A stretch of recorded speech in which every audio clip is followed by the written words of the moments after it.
Hello everyone, welcome back to diving the warship Hazardous. For this video, we're going to show you the first dive of the season, which we did on the 12th of April. Now this is the favourite dive of the year for me, because it's been a long winter, there's been lots of storms, and the site always changes, so you just never know what you're going to find. We're also going to show you some of the logistical operations of diving on the site, so how we shot the site and how we moor up.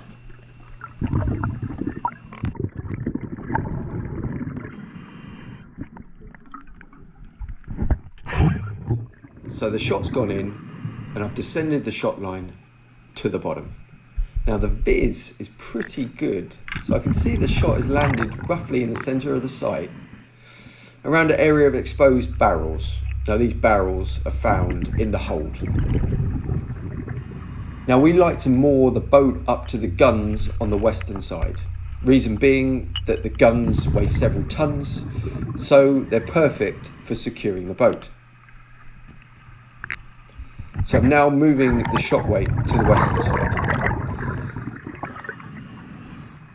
Now at the southern end of those group of guns on the west side, there is a strop going around the cascabel end of gun 8. And that's what I'm looking for. And there it is, coming into view now. Now the cascabel end of that gun is resting against the side of the hull, so although that's quite a loose drop, there's no way that it's going to come off the back end of that gun. So I'm just checking it, making sure it's secure. I'm moving it up over the top of the cascabel end and getting ready to then reascend the shot line to the surface where I can collect the downline from the rib.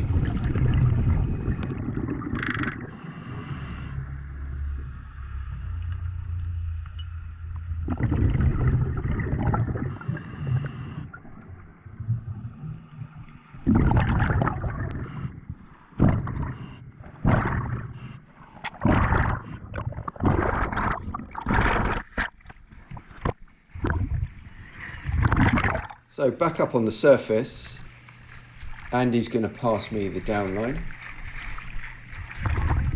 which I'm now going to take back down to the bottom and secure to the strop.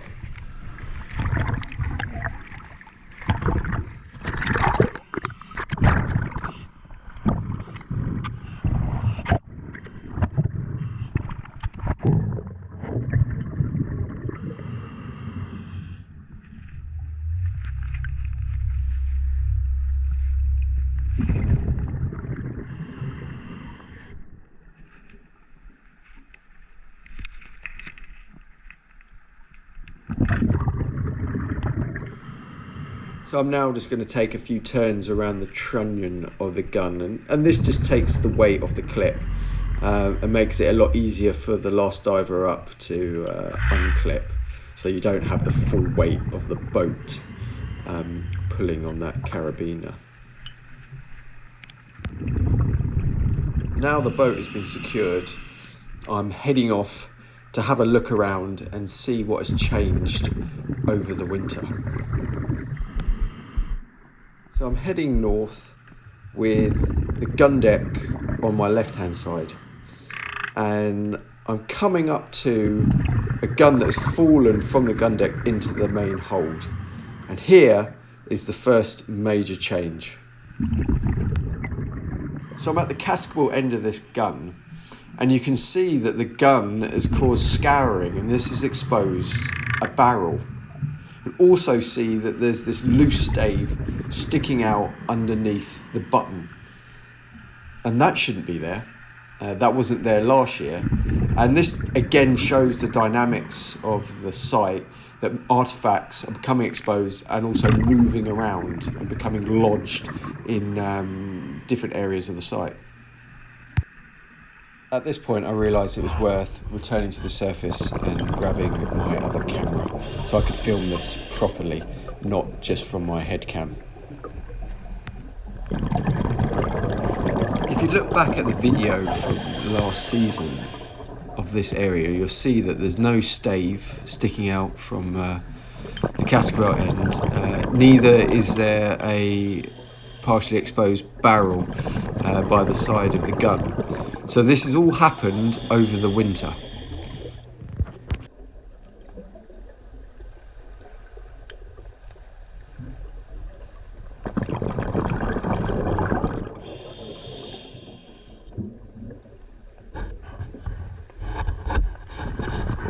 So why are the artefacts becoming exposed, and what makes a Hazardous a highly dynamic site?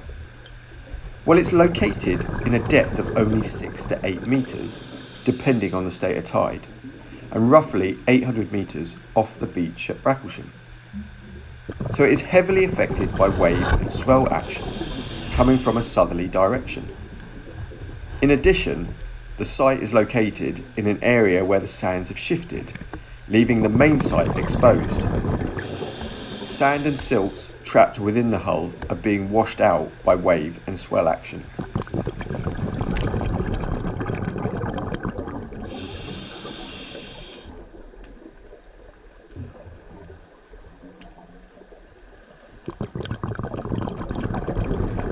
So heading south again, back towards that barrel that was just become exposed by the side of the gun. Just want to take another look around that area because there's lots more barrels that have become exposed. They're a combination of barrels that contain chips provisions like water, but also salted meat such as beef and pork. We know this because there's been a lot of animal bone that has been found scattered all over this area.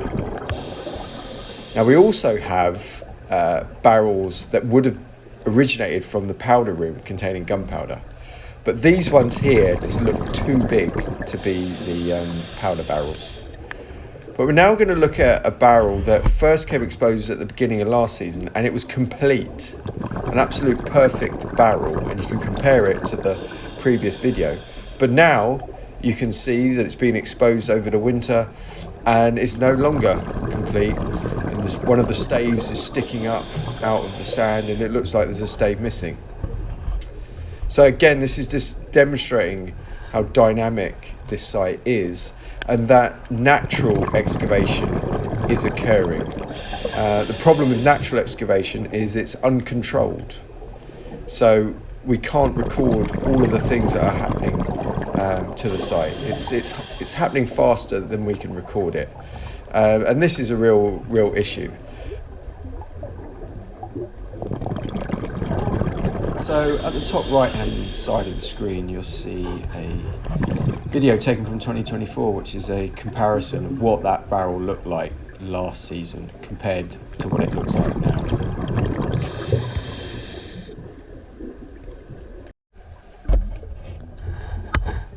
We're back at the bow end of the site and we're looking at a large internal timber known as a breasthook. This would extend it across the port and into the starboard side. The starboard end is extending up into the water column. We're now heading south, travelling down the east side of the site. The east side of the site consists of structure related to the lower hull. The next structural feature coming into view is the forward masthead, which only the port side of survives.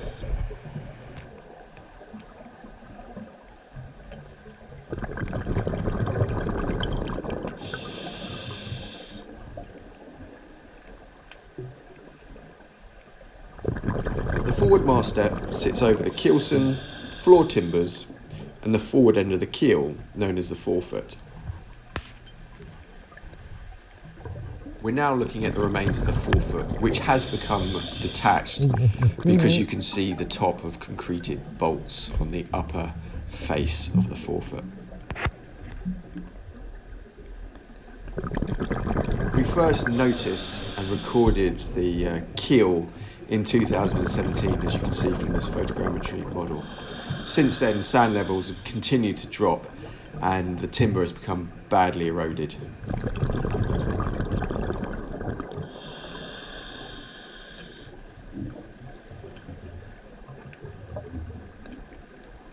I'm now swimming with the remains of the keel on the left hand side and the floor timbers from the lower hull on the right hand side.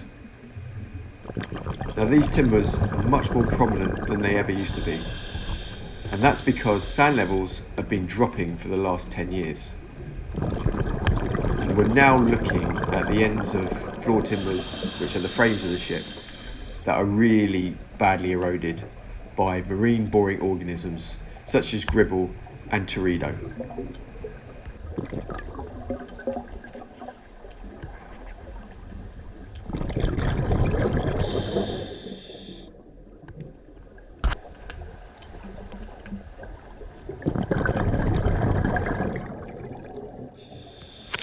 So I'm continuing to swim south along the east side of the site and now looking at the underside of the hull, and you can really see how it's scoured out and undercut, and we're starting to see the outer planking beneath the frames of the ship.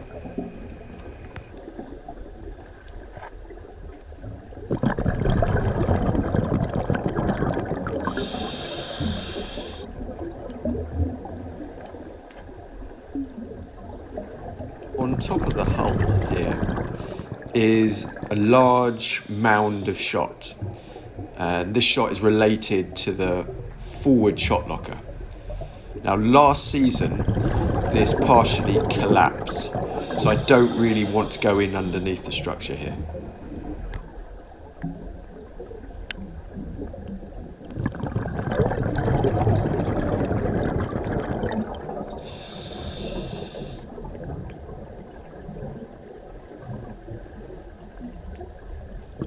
This is the section that collapsed last year, and it went outboard. Now why did it collapse? Well, it collapsed because of the timbers that it was being supported had rotted away, again caused by the loss of seabed sediments, and then those timbers get attacked by marine boring organisms.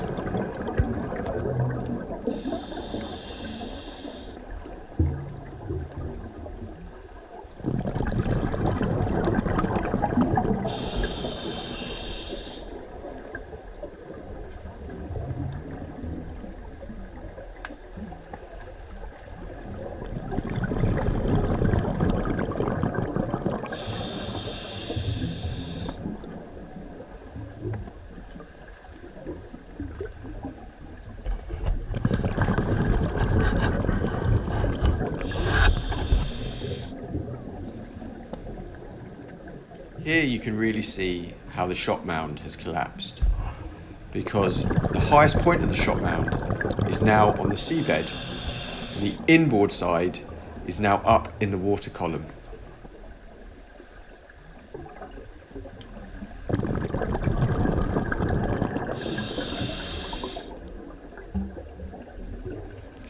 We're just going to finish off this video by listening to one of the other divers, Andy, who's going to give us a summary of what he saw on his first dive on the site this year. All right, Andy, so you just come up for your first dive on the main site. Give us an idea of what's happened over the winter. Yeah, first dive of the year. Always anticipation of never knowing what you're going to find, what you're going to see, what the winter storms have done. So went down the line. The cannon that had fallen over last year's definitely caused some scouring out, and there's a barrel exposed, quite broken up, and storms obviously uncovered it and then broken the stays off, which is a shame because these things get broken, destroyed, and they're lost forever. So really important to conserve, save, recover items before they get lost to the sea. Went around the front up to the bow section up the north. Again, very scoured out, a lot of timber I hadn't seen before, and you think how many times we've dived, we're quite incredibly, and you suddenly see this timber exposed back to the hull that have been covered in mud and sediment for so many years. Moved around to the Cannonball Mound down to the southern end. Again, a lot of scouring out. Cannonball Mound's definitely shifted. There's big scours out underneath. Dramatic holes you can see right through. No artifacts that I noted on the way round. Moved back round to the cannon site. and then on the way round, noticed that there was quite a bit of exposure around the southern end as well. So plenty to be found, plenty to secure, say, lots to do and the season.